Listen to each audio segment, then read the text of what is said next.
Bueno, los celos son una respuesta emocional intensa muchas veces, eh, que surge cuando una persona percibe una amenaza hacia algo que considera como propio. Normalmente las personas manifestamos los celos hacia algo que consideramos como nuestro y como muy cercano a nosotros. Y ahí aparece una característica básica para identificar un celo. Uno es la respuesta emocional que aparece cuando se manifiesta esta sensación, que es una sensación interna de la persona, normalmente asociada a algún tipo de emoción, y es el miedo a la pérdida. Y la otra característica que te menciono en esa respuesta es la de que considero o considera la persona que eso que está perdiendo es algo suyo, ¿no? O que es parte de ella. Por eso aparece la posesión como una característica también importante para identificar los celos. Eso es mío y nadie me lo toca. Eso es mío y hace parte de mí.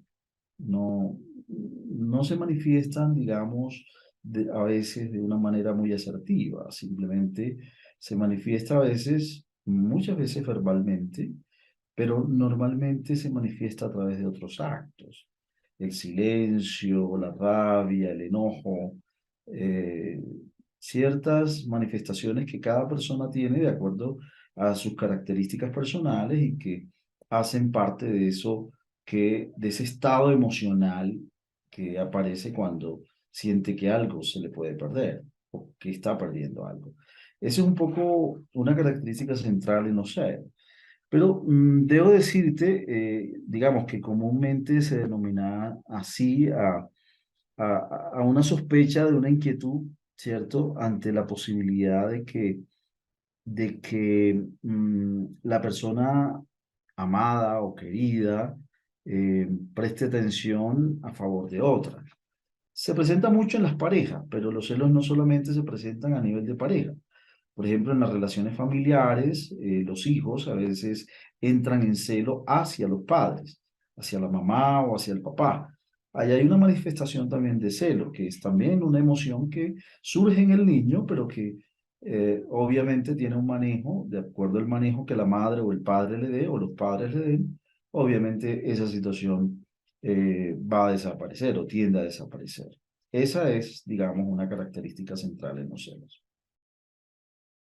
A ver, más que una conducta adaptativa, que puede serlo en un determinado momento y todo depende de las circunstancias que se esté dando, la situación que origina para esa persona ese estado emocional intenso, ah, es, digamos, una condición que lleva a que haya un desbordamiento emocional muchas veces, es decir, la persona no tolera.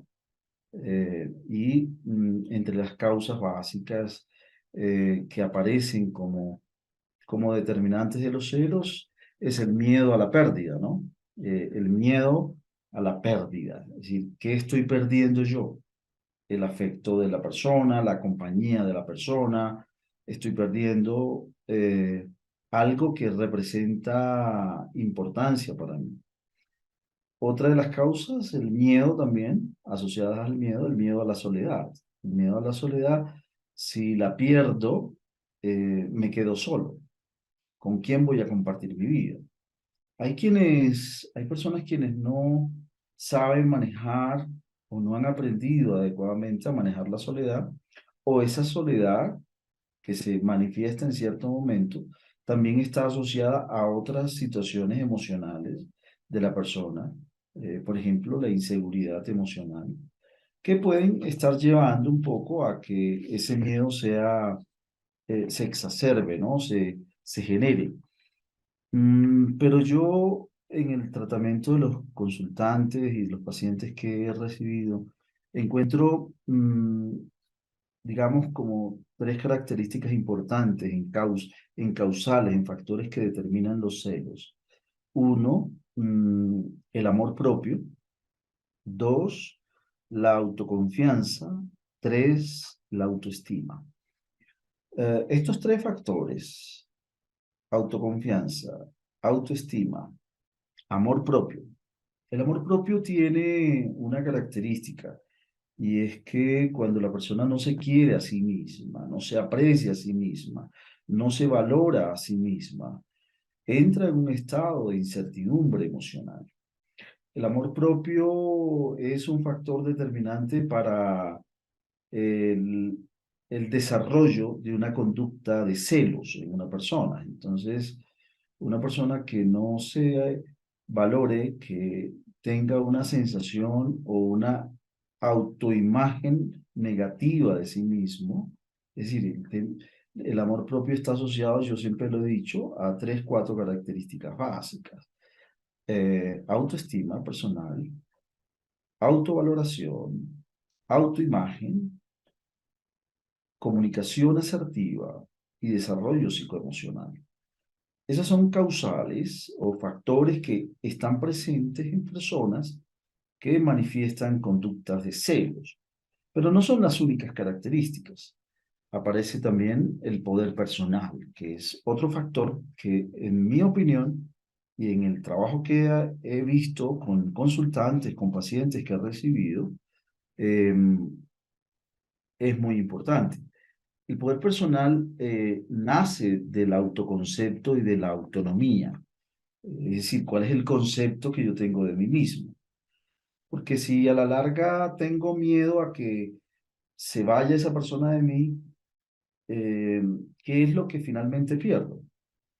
¿Qué es lo que me da miedo perder de esa persona?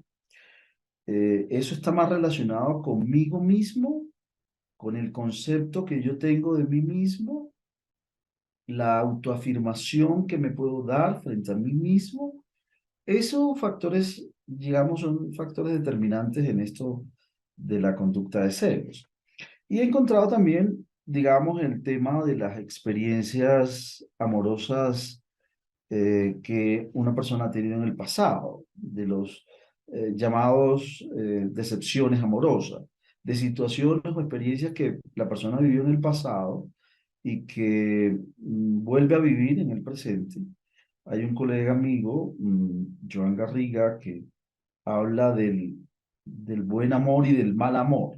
Cuando he tenido experiencias, digamos, negativas, amorosas, afectivas, amorosas, muchas veces esta experiencia afectiva me lleva un poco a generar muchas inseguridades, inseguridades emocionales. Entonces, si hablamos de factores causales, estos serían, digamos, como los más notorios. La inseguridad emocional, el amor propio, el poder personal, los miedos, el desarrollo de los miedos internos, miedo a estar solo, miedo a la soledad, miedo a ser amado incluso. Merecimientos, el tema de los merecimientos es muy importante. ¿Qué me merezco yo en mi vida y qué merezco yo? Eso, digamos, son como factores determinantes en el tema de los celos. Ah, digamos, las personas más propensas a tener estos celos problemáticos, digamos, hay dos características centrales en las personas propensas a tener celos. Uno, ya lo decía hace un momento, la inseguridad emocional, la inseguridad personal, que debo decir también que esto a veces, estas inseguridades no son producto del azar, no aparecen de un momento a otro. Esto viene desde procesos de infancia, desde temprana edad, es decir, de qué no se aseguró en su infancia, cómo fueron las relaciones de ese niño o de esa persona, porque estamos hablando ya de si estamos hablando de una persona adulta, de esa persona con su mamá o con su papá. Fue una persona que fue abandonada, fue excluida de su sistema familiar, no sintió, no sintió al papá o no sintió a la mamá afectivamente. Y ojo, y aquí debo precisar eso, muchas veces los hijos están con sus padres físicamente, pero a veces los hijos no están con los padres afectivamente. Eso genera un vacío, eso genera un vacío emocional y ese vacío emocional crea las inseguridades que aparecen como uno de esos factores que tienen como característica los celos, ¿no? Las personas propensas a desarrollar celos. Lo otro ya lo señalaba, la baja autoestima. Yo decía hace un momento que una baja autoestima en una persona, es decir, un concepto negativo de sí mismo o un bajo concepto de lo que es y de lo que representa, esa persona que no se valora a sí misma, no valora lo que es, que normalmente ocurre por razones como, por ejemplo, no saber qué quiere y qué es ella misma, no se ha preguntado por sí misma. Entonces, la baja autoestima es otro de los factores que he encontrado en personas con esta dificultad, personas afectadas por cierto tipo de trastornos, asociados a algún tipo de neurosis. Yo particularmente lo que encontraba, por ejemplo, en esto, los trastornos delirantes, por ejemplo, las afecciones asociadas a cierto tipo de neurosis, también son propensas a desarrollar esta problemática. Y digamos que digamos, la afección y la patología afecta también a quienes han sido o han tenido antecedentes en el consumo de alcohol, por ejemplo. He encontrado, por ejemplo, muchas personas que están, digamos, afectadas por el problema del alcohol, y que, digamos, cuando consumen alcohol, cuando están bajo los efectos del alcohol o incluso de otras drogas, pero particularmente el alcohol, desarrollan y son propensas a desarrollar celos. Ese es como lo característico de esto. A ver, quiero hacer una claridad frente a esto que me acabas de preguntar. Hay una diferencia esencial entre lo que son los celos y la celotipia.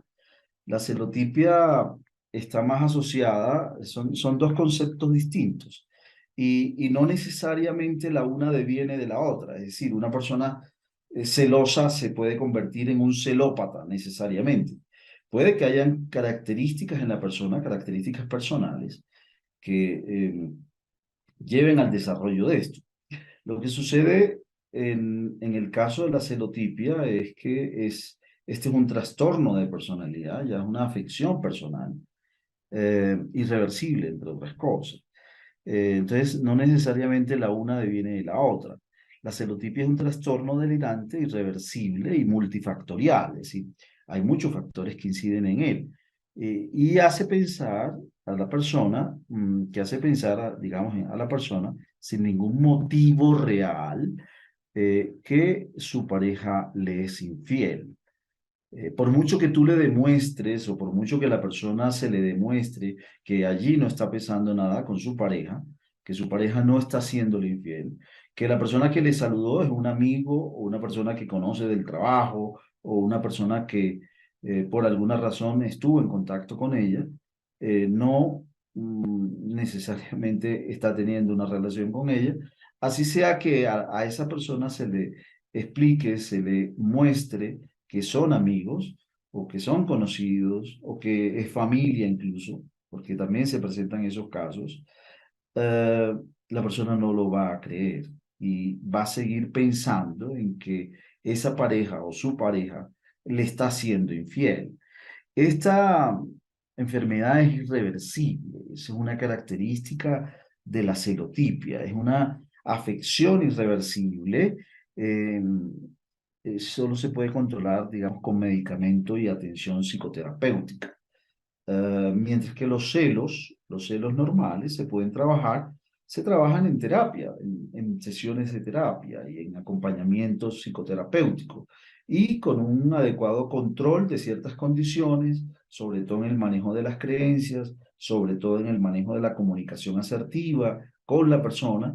Eso permite, digamos, o con su pareja, eso permite que esa situación que se presenta por efectos de que yo creo que es que mi pareja me está haciendo celoso, porque borró lo que tenía en el celular, o porque se levantó y salió de la habitación para hablar.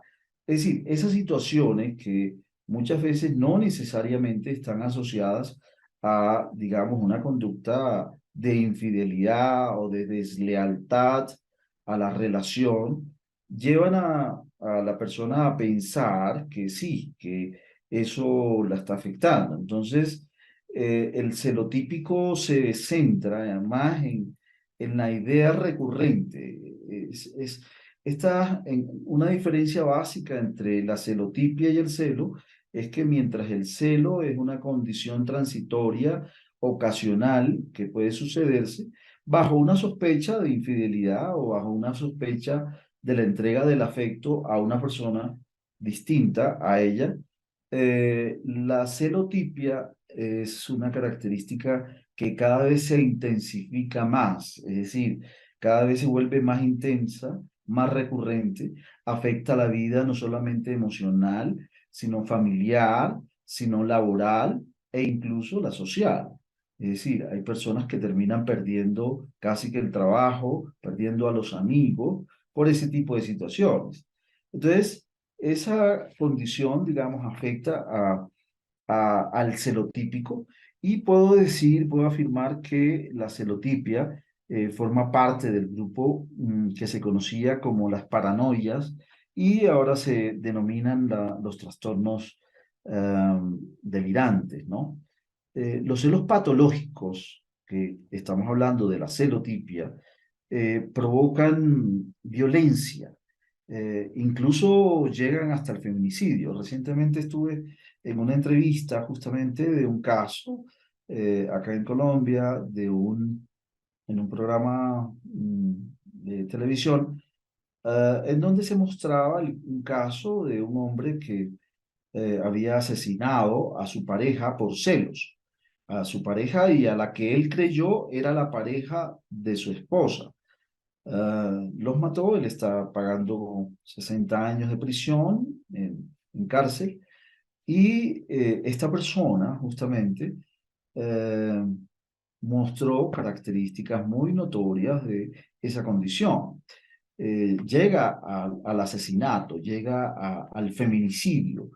Eh, Son personas agresivas, son personas, eh, digamos, verbal, y o sea, su agresión no solamente es verbal, sino a veces es una agresión física, el hostigamiento y una conducta extrema en el que se utilizan formas de control sutiles como llamar a la pareja más de 5, 10, hasta 20 veces o más en una hora con el pretexto de estar preocupada por ella, ¿no? Y realmente no sucede así. Eh, mm, digamos, lo que sucede ahí cuando la persona, por ejemplo, no le contesta el teléfono, incluso va hasta el trabajo de la pareja a recogerla con el plurito, con la creencia de que es que la está cuidando, la, está preocupada por ella. Eh, Esto, digámoslo, es parte de esa tendencia que se muestra en el celo enfermizo, el celo patológico. Esta condición a veces se complica cuando el paciente o la persona sufre de un trastorno de personalidad paranoide que se caracteriza ya como un perfil neurótico, ¿no? Eh, la desconfianza, piensan que son personas que quieren hacer daño y son hipersensibles a la crítica. Esas son características básicas de la celotipia. Entonces, digamos que hay toda una configuración de comportamientos que hay que, digamos, diferenciar y por eso en estos casos, cuando se presentan este tipo de casos, hay que establecer un claro diagnóstico diferencial para determinar realmente la causa y los factores que están asociados a ella. Porque el celo patológico, la celotipia, que es el celo patológico, es un trastorno ya de personalidad que se controla solamente, como decía hace un momento, con medicamentos y con la intervención psicoterapéutica. Bueno, ya anunciaba algo en relación a esto. Los celos digamos, lo primero es intentar, digamos, apartar los pensamientos obsesivos, ¿no? Porque muchas veces para la persona celosa se convierte como en una obsesión las ideas de creer que su pareja o que esa persona a la cual depositó su confianza y el amor que le está promulgando, siente que esa idea es una idea muy recurrente. Entonces, hay que trabajar esa parte, digamos, intentar apartar esos pensamientos obsesivos. Los celosos dan muchas vueltas a la imaginación y puede llegar incluso a convertirse o a convencerse ellos de que lo que pasa en su mente es cierta. Es decir, lo que está pensando, porque crean toda una historia, toda una película en su mente en relación a la pareja, o en relación incluso cuando no estábamos hablando necesariamente del caso de la pareja, a la mamá. Es que mi mamá está queriendo más a mi hermano, es que mi mamá le pone más atención a esta persona y no me pone atención a mí. El celos también se despierta, sobre todo en el caso de los niños, digamos, es muy frecuente a edades tempranas, ¿no? Entre los 5, 8, 10 años, el niño está, digamos, con esa condición, sobre todo cuando son niños que han vivido separación de los padres y llega una tercera persona a la relación de la madre, por ejemplo. Eh, Recibo con alguna frecuencia casos de eh, personas que me consultan por este tema. Es decir, el niño que tiene 7, 8, 9 años, a veces no acepta, no tolera a la pareja, a la nueva pareja de esa persona y que se convierte esto en una situación de conflicto entre ellos. Entonces, si eso no se maneja adecuadamente, probablemente la relación se vea afectada. Y, digamos, como parte de ese proceso, digamos, como parte del tratamiento, es primero aceptar que, digamos, en el caso del celoso, que lo que está sucediendo y lo que está sintiendo, eh, es real y es un tema de aceptación. Acepto que estoy sintiendo celos. Eso es lo primero. Lo segundo, pues pedir ayuda profesional. Normalmente una ayuda profesional con un psicólogo, una persona especializada, que le permita, digamos, trabajar esa situación. Lo tercero, trabajar todo ese tema que ya yo decía, reforzar todo el tema de la autoestima, el autoconcepto y el poder personal.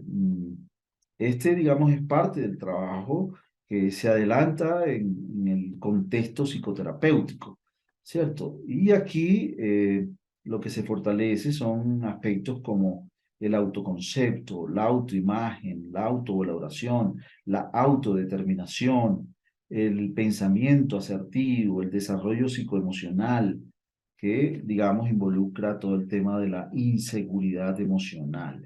Yo decía hace un rato que una de las características que aparece en muchas personas celosas es su inseguridad, su propia inseguridad personal. Entonces, eso es parte de lo que se debe trabajar, la terapia personal o la terapia de pareja, o la terapia incluso familiar, cuando involucra a miembros de la familia. Y ya en los casos extremos, en donde se presentan situaciones con características de un celo enfermizo, un celo patológico, es necesaria la intervención médica, psiquiátrica particularmente, porque habrá que hacer paralelo a la atención psicológica que la hace el profesional en psicología, tendrá que haber una intervención médica, psiquiátrica, con eh, medicamentos que, digamos, reduzcan o permitan el control adecuado de esta patología.